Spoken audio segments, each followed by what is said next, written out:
Good morning students. आज हम पढ़ेंगे चैप्टर 4 संधि। आप निम्नलिखित शब्दों को पढ़िए। विद्या जोड़ अर्थी विद्यार्थी। इसमें विद्या और अर्थी जब इनका संयोग हुआ तो य के साथ आ तथा अ लगने से बना आ। दूसरा शब्द देखेंगे वीर जोड़ उचित वीरोचित, यानी वीर के साथ अ की मात्रा अ स्वर है तथा इसमें उ को जोड़ा गया तो बना अ जोड़ उ ओ। सत जोड़ जन सज्जन।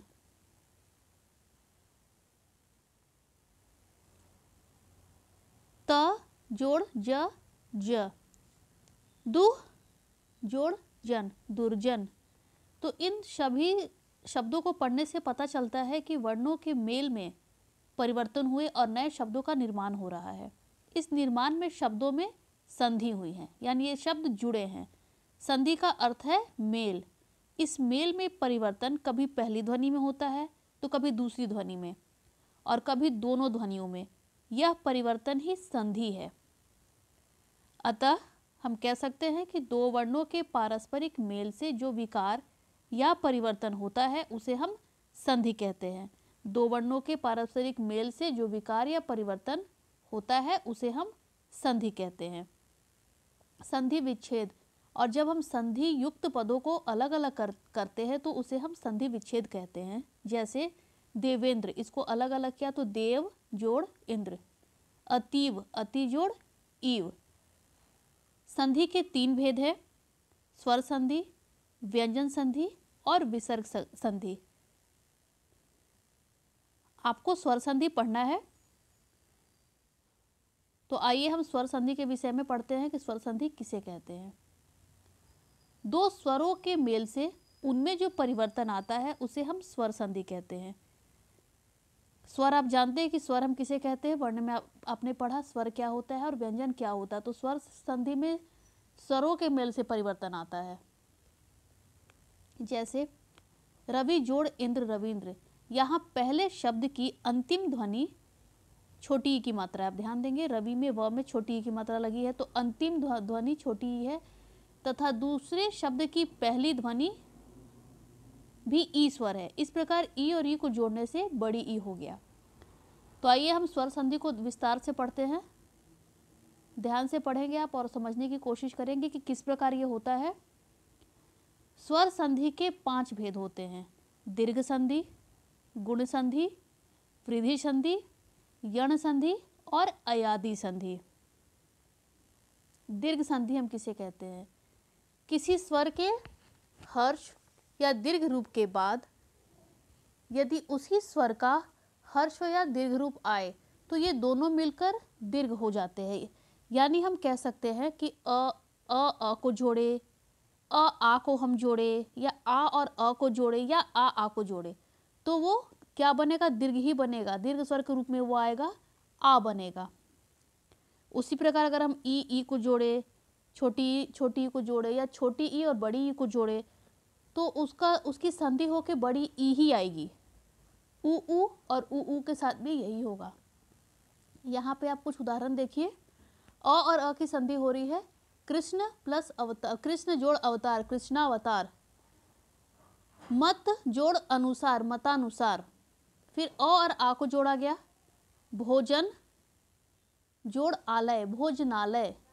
हिम जोड़ आलय हिमालय। तो आप देखेंगे कि दीर्घ संधि में दीर्घ स्वर ही आता है। आ जोड़ अ भी करने पर आ आएगा। आ के साथ अगर आ को जोड़े तो आ आएगा। यानी दीर्घ संधि में किसी भी स्वर के हर्ष या दीर्घ रूप के बाद यानी उसी स्वर का हर्ष या दीर्घ रूप आए तो दोनों मिलकर दीर्घ ही होंगे। छोटी ई के साथ छोटी ई जोड़े तो बड़ी ई होगी, छोटी ई के साथ बड़ी ई को जोड़े तो बड़ी ई ही होगी। अगर बड़ी ई के साथ छोटी ई को जोड़े तो भी बड़ी ई होगी और अगर दोनों बड़ी ई को जोड़े तो भी बड़ी ई ही होगी। जैसे नदी जोड़ ईश नदीश, सती जोड़ ईश सतीश। संधि केवल तत्सम यानी संस्कृत शब्दों में ही होती है, अन्य शब्दों में नहीं। हम पुस्तक जोड़ आलय पुस्तकालय तो कह सकते हैं, किंतु किताब जोड़ आलय किताबालय या पोथी जोड़ आलय पोथालय नहीं कहते। तो दीर्घ संधि में छोटा ऊ के साथ छोटा ऊ जोड़ा जाए तो दीर्घ ही स्वर आएगा, बड़ा ऊ। फिर अगर छोटा ऊ के साथ बड़ा ऊ को जोड़े तो भी बड़ा ऊ आएगा। अगर बड़ा ऊ के साथ हम छोटा ऊ को जोड़ते हैं तो भी बड़ा ऊ ही होगा दीर्घ। और अगर बड़ा ऊ के साथ बड़ा ऊ को जोड़े तो भी बड़ा ऊ ही आएगा होगा। दूसरा है गुण संधि। जब अ तथा आ का संयोग हम ई, छोटी ई बड़ी ई, छोटा ऊ बड़ा ऊ तथा री से करें तो ये क्रमशः ए, ओ और अर हो जाते हैं। इसे हम गुण संधि कहते हैं। जैसे अ को ई के साथ जोड़ेंगे तो ए, तथा अ को बड़ी ई के साथ जोड़ेंगे तो भी ए। जैसे गण जोड़ इंद्र गणेंद्र, आप देखेंगे ए की मात्रा लग गई। नर जोड़ इंद्र नरेंद्र, देव जोड़ इंद्र देवेंद्र, सुर जोड़ इंद्र सुरेंद्र। आ के साथ भी ई लगाएंगे तो ए होगा और आ के साथ बड़ी ई लगाएंगे तो भी ए होगा। महा जोड़ इंद्र महेंद्र, रमा जोड़ इंद्र रमेंद्र।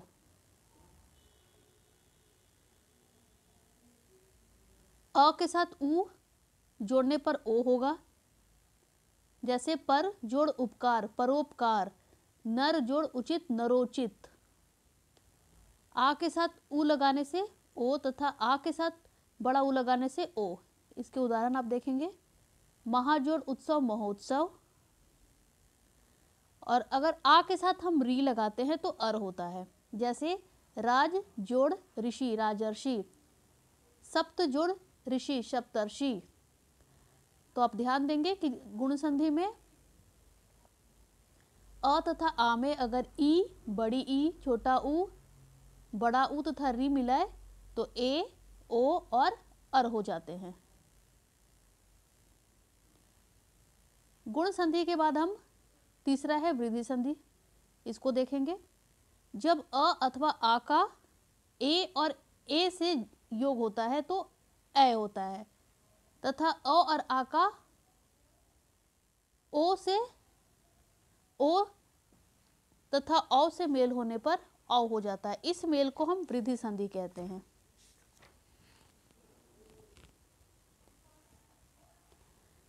अ आ का ए और ए से मेल होता है तो ए होता है, तथा अ और आ का ओ और औ से मेल होने पर औ हो जाता है। इस मेल को हम वृद्धि संधि कहते हैं। इन उदाहरणों में आप देखेंगे। लोक प्लस एशना लोकेशना, एक प्लस एक एक एक, धन जोड़ ऐश्वर्य धन धन जोड़ ऐश्वर्य धनाश्वर्य। आ के साथ ए जोड़ने पर ए, तथा आ के साथ ए जोड़ने पर भी ए। जैसे तथा जोड़ एव तथैव, सदा जोड़ एव सदैव। अ जोड़ ओ जोड़ने अ के साथ ओ को जोड़ने से औ, तथा आ के साथ भी ओ जोड़ने से औ। जैसे जल जोड़ ओग जलौग, महा जोड़ ओजस्वी महोजस्वी। अ में औ जोड़ने पर भी औ, तथा आ के साथ औ जोड़ने पर भी औ। जैसे महा जोड़ औषध महौषध। चौथा है यण संधि। ई, ऊ तथा री से परे कोई असमान स्वर का मेल होने पर यण संधि होती है। यानी इनके अलावे कोई दूसरा स्वर को जोड़ने पर इनके साथ यण संधि होती है। जैसे ई के साथ अ लगाएंगे तो य, ई के साथ आ लगाएंगे तो या। यदि जोड़ अपि यद्यपि, अति जोड़ अधिक अत्यधिक।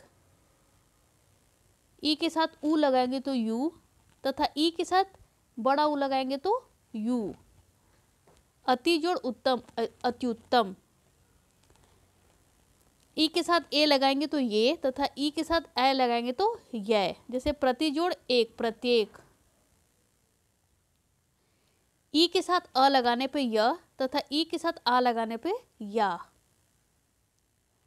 पांचवा है अयादी संधि।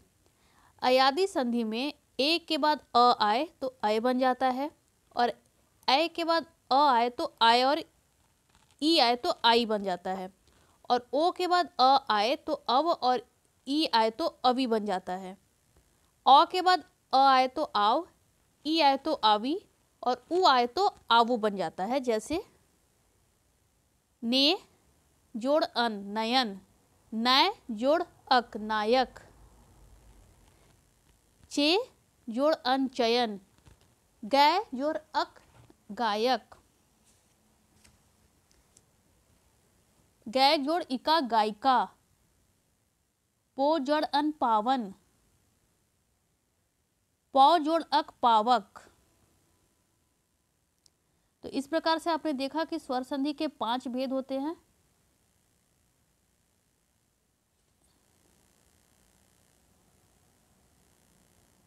आप फिर से एक बार को समझने की कोशिश करेंगे स्वर संधि को। स्वर हमारा होता है अ, आ, ई, उ, रे, ए, ऐ, ओ, औ। ये हमारे स्वर हैं। अंग, अनुस्वार और अविसर्ग। तो इन स्वर संधि में 5 होते हैं: दीर्घ, गुण, वृद्धि, यण और अयादी। दीर्घ संधि में अ, आ को अगर हम अ, आ से ही जोड़ते हैं तो आ होगा। ध्यान देंगे, दीर्घ संधि में अ से लेकर बड़ा ऊ तक ये आपस में जुड़ते हैं। अ, आ को आपस में जोड़ा जाए तो आ, ई को आपस में जोड़ा जाए तो बड़ी ई, उ को जोड़ा जाए तो बड़ा ऊ ही होगा, यानी दीर्घ ही होगा। गुण संधि में फिर आ को हम अगर ई और ई से जोड़े तो ए होगा, आ को ही अगर हम ऊ और ऊ से जोड़े तो ओ होगा, और आ को ही अगर हम री से जोड़ते हैं तो अर होता है। वृद्धि संधि में आ को अगर हम ए और ऐ से जोड़े तो ऐ होगा, और आ को अगर हम ओ और औ से जोड़े तो औ होगा। आप ध्यान से इस चार्ट में समझने की कोशिश करेंगे।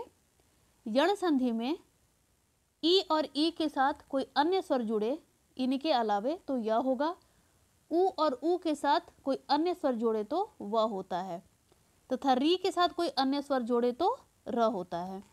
अयादी संधि में ए ऐ के साथ कोई दूसरा स्वर जोड़े तो अय, आय होगा, ओ और औ के साथ कोई अन्य स्वर जोड़े इनके अलावे तो अव और आव होगा। अब ध्यान से इसको